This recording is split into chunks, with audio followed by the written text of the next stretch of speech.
వికారాబాద్ జిల్లా మధ్యాహ్నం ముఖ్యమంత్రి రేవంత్ రెడ్డి కొడంగల్ నియోజకవర్గంలో పర్యటిస్తారు. బాబాసాహెబ్ డాక్టర్ బిఆర్ అంబేద్కర్ రచించిన రాజ్యాంగం అమలు జరిగి 75 వసంతాలు పూర్తి చేస్తున్న సందర్భంగా ప్రజాపాలన పథకాలు, రైతు భరోసా, ఇంద్రమ ఆత్మీయ భరోసా, ఇంద్రమల్లులు, రేషన్ కార్డులు జారీ పథకాలకు ముఖ్యమంత్రి రేవంత్ రెడ్డి లాంఛనంగా నారాయణపేట జిల్లా కొడంగల్ నియోజకవర్గం కోస్గి మండలం చంద్రవంచ గ్రామంలో ప్రారంభించనున్నారు. నారాయణపేట జిల్లా కోస్గి మండలం చంద్రవంక గ్రామంలో సభ ఏర్పాట్లను జిల్లా కలెక్టర్, ఎస్పీ, వివిధ శాఖల అధికారులు, కాంగ్రెస్ నాయకులు పరిశీలించారు.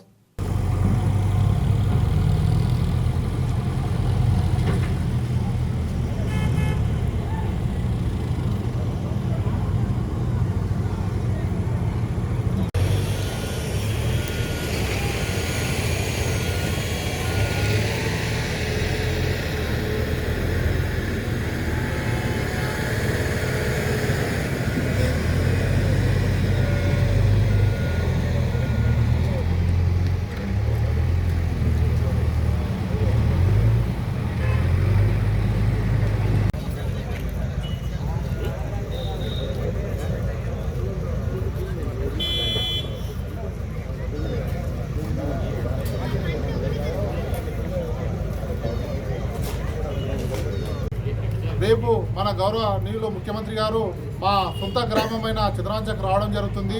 ఎందుకంటే రాష్ట్ర ప్రభుత్వం ఏదైతే 4 గ్యారెంటీలు రేపు ఇంప్లిమెంట్ చేయడానికి మన స్థానిక ఎమ్మెల్యే మన ముఖ్యమంత్రి గారు మా గ్రామం రావడం నాకు చాలా అదృష్టంగా భావిస్తున్నాను.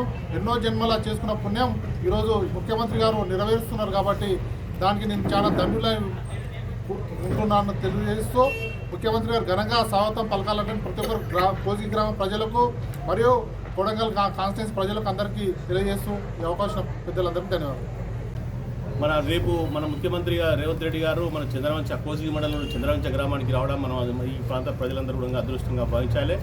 ఎందుకంటే ఇవాళ ప్రజల పక్షాన ఉండి ప్రజలకు ఎలాంటి సౌకర్యాలు కల్పించాలంటే ఉద్దేశంతో రాష్ట్ర ప్రభుత్వం అప్పులపాల్లో ఉన్నప్పుడు కూడా రాష్ట్రము ఎన్నో దీంట్లో ఉన్నప్పటికీ కూడా ఆయన ఈ యొక్క హౌసింగ్ స్కీమ్ మరియు రేషన్ కార్డులది రైతుల కోసం చేయాలనే ఉద్దేశంతో వాళ్ళు ఇవాళ రావడం జరుగుతూ ఉంది. ఈ కార్యక్రమం రాష్ట్ర వ్యాప్తంగా అన్ని మండల కేంద్రాల లోపల, అన్ని గ్రామాల లోపల, అన్ని కాన్స్టిట్యున్సీ లోపల జరుగుతున్నటువంటి కార్యక్రమం కాబట్టి ఈ యొక్క కార్యక్రమానికి వారు ఇచ్చేస్తున్నందుకు వారికి స్వాగతం పలుకుతూ, అలాగే మన యొక్క మండలంలో చుట్టుపక్కల ఉన్నటువంటి అన్ని మన నియోజకవర్గంలో అందరూ ప్రజలు కూడా పెద్ద ఎత్తున తరలి రావాలని చెప్పి కోరుతూ ఉన్నారు.